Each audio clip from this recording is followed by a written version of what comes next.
வணக்கம். நான் வழக்கறிஞர் வித்யாஸ்ரீ, திருப்பூர் மாவட்டம் பெருமாநல்லூரில் இருக்கேன். நம்ம குருஜியை சிவகணேஷ் குருஜியை எனக்கு கடந்த 1.5 மாதமாக தான் தெரியும். என்னுடைய ஒரு மிகச்சிறந்த மிக நெருங்கிய நண்பர் மூலமாக அறிமுகமானாங்க. அதுவும் பார்த்திங்கன்னா இன்றைக்கி வரைக்கும் குருஜியை நான் இன்னும் நேரில் சந்திக்கவே இல்லை. ஒரு 3-4 முறை தொலைபேசியில் தான் நாங்கள் பேசிகிட்ருக்கோம். வாட்ஸ்அப்பில் தான் எனக்கு அந்த தியான பயிற்சிகள், மூச்சு பயிற்சிகள் எல்லாம் குருஜி சொல்லி கொடுத்தாரு.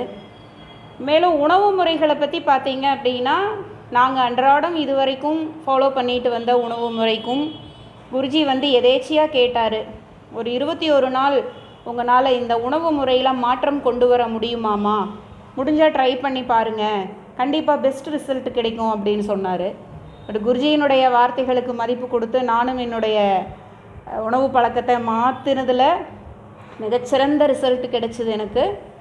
மேலும் இன்னொரு விஷயம் சொல்ல போகணும் அப்படின்னா, குருஜிக்கிட்ட பேசும்போது என்னையும் அறியாமல் அப்படியே ஒரு லேசான மனசு, அது ஆட்டோமேட்டிக்காகவே நமக்கு இருக்கக்கூடிய அனைத்து கவலைகளும் நம்மளை விட்டு போகிற மாதிரியான ஒரு ஃபீலிங்.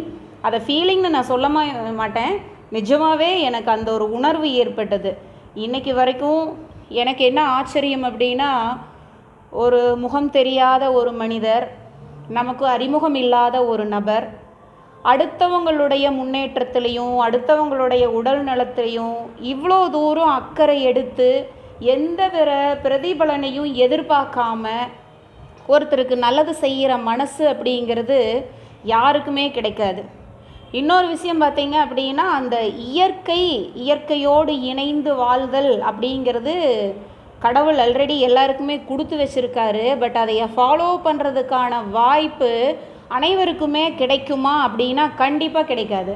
என்னுடைய கருத்துப்படி குருஜி மாதிரி ஒரு நல்ல ஆத்மாக்கள் நமக்கான நேரம் வரும் பொழுது நமக்கு அறிமுகமாகி நம்மளுடைய நலனில் அக்கறை எடுத்து அவர் சொல்லி கொடுக்கின்ற ஒவ்வொரு விஷயத்தையும் நம்ம ஃபாலோ பண்ணிட்டு வந்தோம் அப்படின்னா நிச்சயமாக நம்மளுடைய இயல்பு வாழ்க்கையில் ஏற்படக்கூடிய அனைத்து கஷ்டங்களிலிருந்தும் விடுபட்டு ஒரு நல்ல ஒரு லேசான மனசோட, இலகுவான மனசோட, வாழ்க்கையில் எந்தவித பதட்டமும் இல்லாமல், டென்ஷன் இல்லாமல் ஈஸியாக நம்ம லைஃப்பை எப்படி கொண்டு போகிறது அப்படிங்கிறதுக்கும் அவர்